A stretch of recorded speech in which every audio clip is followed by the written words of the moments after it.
नमस्कार, आप देख रहे हैं आज तक। मैं हूं आपके साथ नवजोत रंधावा। जिस वक्त दुनिया भर के देश कोरोना महामारी से जूझने में लगे हैं, उस वक्त इजराइल और फिलिस्तीन आपस में लड़ रहे हैं। फिलिस्तीन का संगठन हमास इजराइल पर रॉकेट की बरसात कर रहा है, तो इजराइल हवाई हमले करके फिलिस्तीन को बड़ा नुकसान पहुंचा रहा है। लेकिन सवाल यहां पर यह है कि अचानक ऐसा क्या हो गया कि दोनों फिर से कट्टर दुश्मनी का पुराना अध्याय खेलने पर उतारू हैं।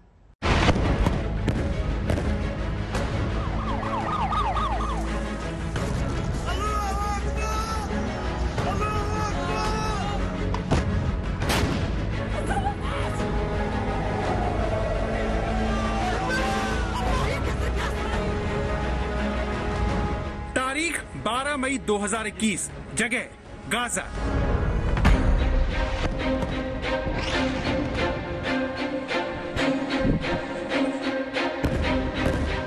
इजराइल के लड़ाकू विमानों ने चंद ही सेकंड में गाजा की इस इमारत को मिट्टी में मिला दिया। सवाल है क्यों बुधवार को इजराइल ने रिहायशी इलाके में बनी 14 मंजिला इमारत को निशाना बनाया? क्यों उस पर बम बरसाए?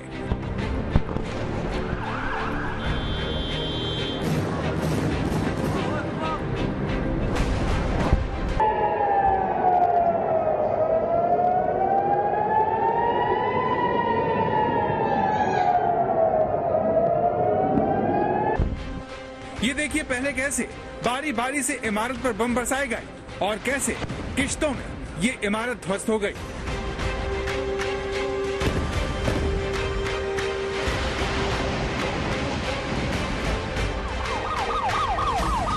जब पहला बम गिरा तो इमारत का एक हिस्सा गिरने से चारों ओर चीख पुकार की आवाज आने लगी।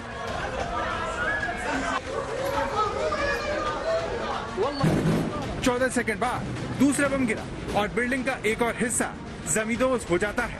इस दौरान 2 बम और गिराए जाते हैं। आखिर में बरसाए गए 2 बम इस इमारत को पूरी तरह से धराशायी कर देते हैं।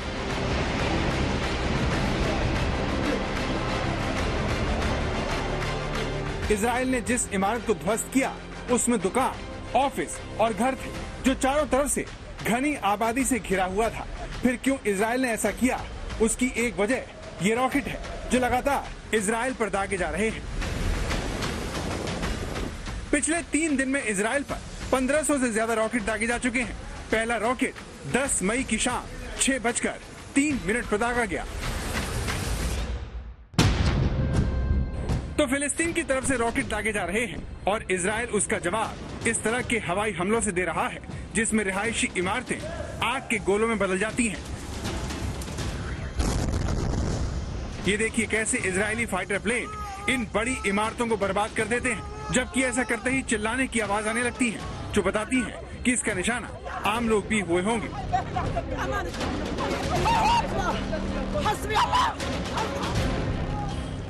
इजराइल और फिलिस्तीन का झगड़ा पुराना है, लेकिन अब जिस तरह से दोनों देश आपस में लड़ रहे हैं उसने सारी दुनिया का ध्यान न सिर्फ खींचा है बल्कि बड़े देशों को परेशान भी कर दिया है, क्योंकि नफरत के संक्रमण ने इजरायली और अरब मूल के लोगों को जकड़ लिया है और वो एक दूसरे के खून के प्यासे हो गए हैं।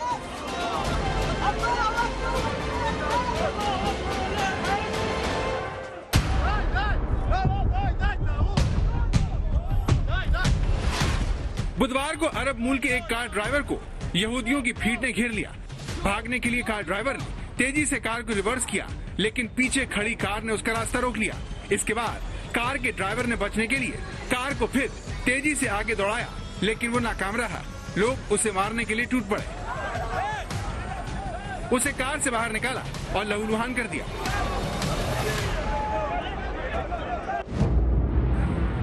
तनाव की शुरुआत की एक बड़ी वजह फिलिस्तीनियों को उनके घर शेख जर्राह से हटाने की धमकी है। ये पुराने शहर की दीवारों के बाहर की जगह है जहां फिलिस्तीनी रहते हैं। इसकी जमीन और प्रॉपर्टी पर यहूदियों ने इजराइल की अदालतों में दावा कर रखा है। पिछले कुछ हफ्तों में इस इलाके में इजराइल ने पुलिस के हथियारबंद जवानों की संख्या बढ़ा दी है। फिलिस्तीनियों का दावा है कि इजरायली सरकार यरूशलेम में यहूदियों की संख्या बढ़ाने की कोशिश कर रही है और इस मुद्दे को लेकर यहाँ तनाव है।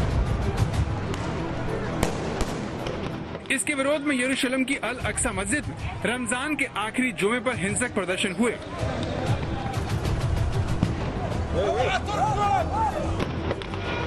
ये देखिए कैसे इस पवित्र धार्मिक स्थान के अंदर ये सारा हंगामा हो रहा है। इजरायली पुलिस और फिलिस्तीनियों में झड़प हो रही है।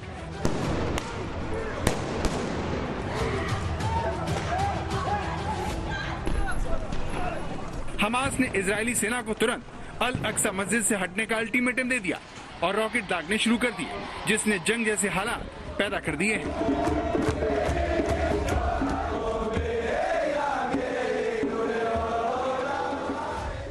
इजरायल पर रॉकेटों से हमला करने के पीछे फिलिस्तीन का सबसे ताकतवर संगठन हमास है, जिसका गाजा पट्टी पर कब्जा है।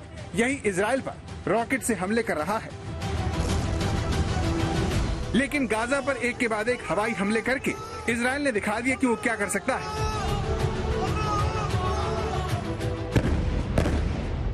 जिस 14 मंजिला इमारत को इजरायल ने निशाना बनाया, उसमें दुकान, ऑफिस और घर के अलावा हमास से जुड़े टीवी और उसकी पॉलिटिकल विंग का दफ्तर था, जिसे इजरायल ने तबाह कर दिया। ऐसा करने से पहले इजरायल ने बाकायदा चेतावनी दी, लेकिन जिस जगह पर दिन के वक्त 1,500 2 हजार लोग हर वक्त मौजूद रहते हों, वहाँ हमले के वक्त कितने लोग मौजूद थे, इस पर हमास ने भी चुप्पी साधी हुई है। गाजा में इजरायली हमलों की तस्वीर बता रही है कि नुकसान बहुत बड़ा हुआ है। चारों तरफ मातम पसरा हुआ है। घरों में लोग रो रहे हैं। सड़कों पर अंतिम संस्कार में भीड़ जुट रही है। कुल मिलाकर तनाव चरम पर पहुंच गया है। आज तक ब्यूरो।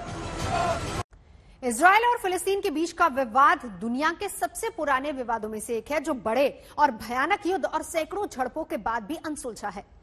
ताजा हमले में भारतीय मूल की सौम्या की भी मौत हो गई। हमले के वक्त सौम्या अपने पति से वीडियो कॉल पर बात कर रही थी और इजरायल में हालात क्या है उसके बारे में जानकारी दे रही थी। आखिर क्या है इसकी वजह जिसने फिर से जंग को बारूद की नई खेप थमा दी है।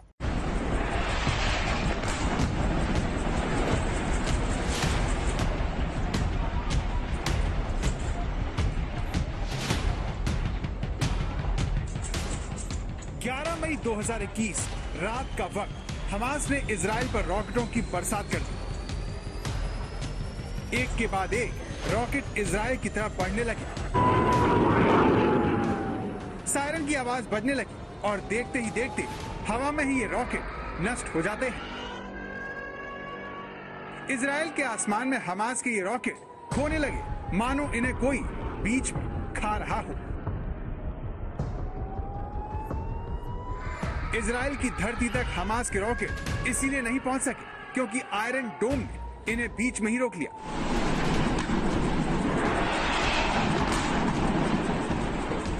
आखिर ये आयरन डोम क्या है जिसने अब तक इजरायल की बड़ी आबादी को हमास के रॉकेट हमलों से बचा कर रखा है? आखिर ये आयरन डोम कैसे काम करता है? तो सबसे पहले ये जानिए कि आयरन डोम इजरायल का एयर डिफेंस सिस्टम है, जो पिछले 10 सालों से ऐसे ही इजरायल को दुश्मनों की बुरी नजर से बचा रहा है। दिन हो या रात, आयरन डोम के रूप में इजरायल ने ऐसा सुरक्षा कवच पहन रखा है जिसे भेद पाना हमास के रॉकेटों के बस के बाहर है। सवाल यह है कि आयरन डोम इजरायल की तरफ आने वाले रॉकेट से कैसे अपने देश की रक्षा करता है।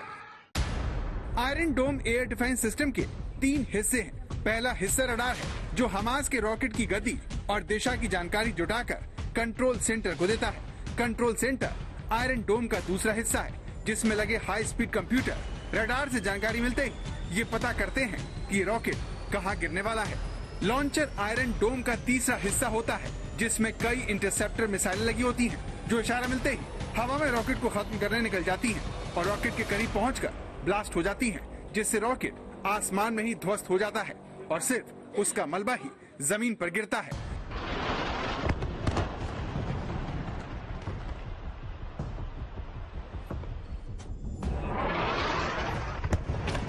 आयरन डोम का एक और हिस्सा मीडियम और लॉन्ग रेंज मिसाइलों के लिए भी है, यानी ये लड़ाकू विमानों से दागी जाने वाली मिसाइलों और ड्रोन्स को भी निशाना बनाने की काबिलियत रखते हैं।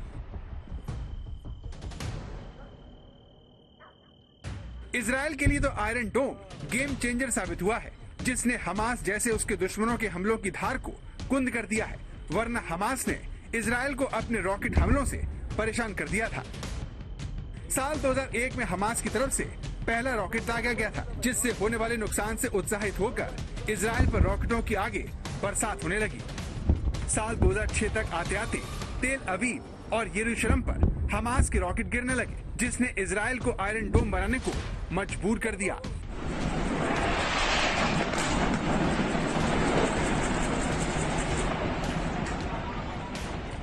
इजराइल की सरकार ने ये काम राफेल एडवांस डिफेंस सिस्टम को दिया, जिसने इजराइल एरोस्पेस इंडस्ट्रीज के साथ मिलकर हमास के मंसूबों पर पानी फेरने वाला हथियार इजराइल को सौंप दिया, जिसमें अमेरिका ने उसकी आर्थिक मदद की। साल 2011 से आयरन डोम गाजा से आने वाले हर तरह के रॉकेटों को जमीन पर गिरने से पहले ही हवा में यूं ही तबाह कर रहा है। हालांकि कई एक्सपर्ट आयरन डोम को लेकर इजराइल के दावों को पूरी तरह से सही नहीं मानते। वॉशिंगटन पोस्ट की खबर के मुताबिक अलग अलग रक्षा विशेषज्ञों ने इजराइल के आयरन डोम का सक्सेस रेट 80 से 90% बताया है। इसीलिए आयरन डोम हमास की तरफ से आने वाले सभी रॉकेटों को रोक पाने में नाकाम रहा। कई रॉकेट इजराइल की जमीन पर गिरने में कामयाब रहे। इससे कई इमारतों को नुकसान भी पहुंचा और इजरायली नागरिक भी मारे गए। लेकिन फिर भी आयरन डोम के कंधों पर इजराइल की सुरक्षा की जिम्मेदारी है, जिसके बल पर ही वो हमास को बड़ा जख्म देने की चेतावनी दे रहा है। אמרתי אתמול שלבני החושך האלה, לטרוריסטים של החמאס והג'יהאד האסלאמי, שדמם בראשם, ולפני שעה קלה אנחנו חיסלנו מפקדים בכירים במטה הכללי של החמאס, כולל את מח"ט עזה וגם מפקדים אחרים, וזו רק ההתחלה. אנחנו נכה בהם מכות שהם לא חלמו עליהם. 1967 के अरब इजराइल युद्ध को जीतकर इजराइल ने पूर्वी यरूशलेम पर कब्जा कर लिया था। इसी यरूशलेम के 3 हिस्सों में हो रही हिंसा इस सारे तनाव को बढ़ा रही है। पहला फ्लैश पॉइंट अल अक्सा मस्जिद है, दूसरा दमस्कस गेट और तीसरा यरूशलेम का शेख जरा इलाका है, जहां फिलिस्तीनियों और इजरायली पुलिस के बीच तीखी झड़प हुई, जिसने इस विवाद को इतना बड़ा कर दिया। सोमवार से हुई हिंसा में 5 दर्जन से ज्यादा फिलिस्तीनी और आधा दर्जन से ज्यादा इजरायली मारे जा चुके हैं, जिसे रोकने के लिए अमेरिका ने दोनों पक्षों से बात करना भी शुरू कर दिया है। वो एक राजदूत को भी इन देशों में भेजने वाला है।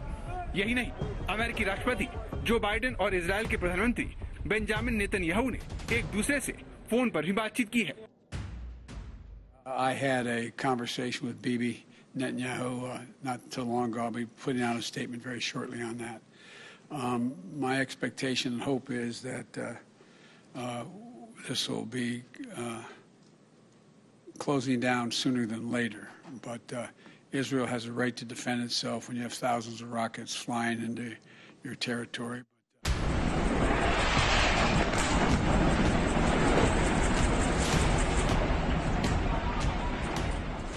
इजराइल अमेरिका का करीबी दोस्त है, जिसके समर्थन में इजराइल को कड़ा रुख अपनाने की सहूलियत दे दी है और बेंजामिन नेतन्याहू हमास को ध्वस्त करने की बात कह रहे हैं, जिसमें इजराइल का आयरन डोम बहुत अहम रोल निभा रहा है।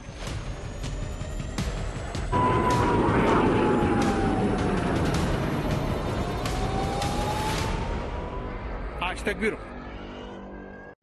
दुनिया 2 गुटों में बंटती नजर आ रही, हालात जंग जैसे हो गए। फलस्तीन के साथ संघर्ष के बाद इजराइल में यहूदियों और अरब के बीच तनाव बढ़ गया है। दुनिया 2 गुटों में बंटती नजर आ रही है।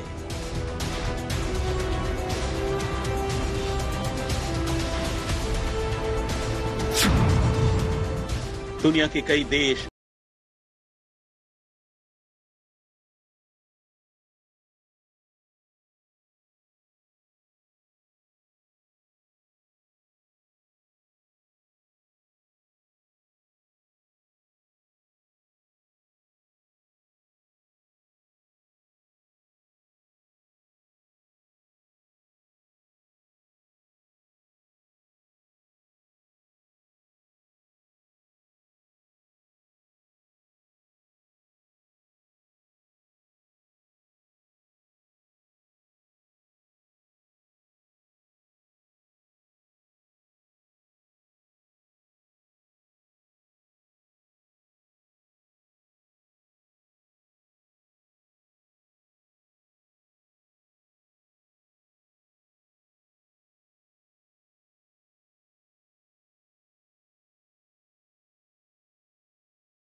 וזו רק ההתחלה. אנחנו נכה בהם מכות שהם לא חלמו עליהן.